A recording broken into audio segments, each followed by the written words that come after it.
Télévision nationale, la chaise repliée et inoccupée d'Edmundo González fait l'objet de longs plans insistants.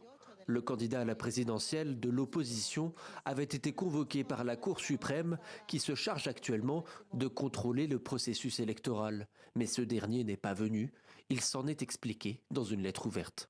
Si je me présente à la Cour suprême dans ces conditions, je serai complètement vulnérable en raison de l'impuissance et de la violation des procédures régulières.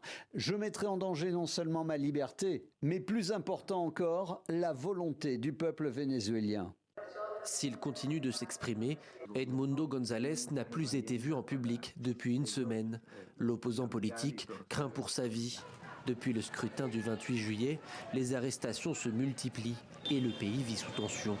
Le détail des votes n'a toujours pas été donné par le Conseil national électoral.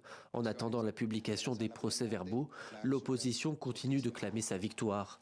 Mais elle est isolée. Ses appels du pied à l'armée restent lettre morte. L'institution affirme sa loyauté à Nicolás Maduro. Le président vénézuélien s'accroche au pouvoir et tente de museler la contestation malgré les pressions sur la scène internationale.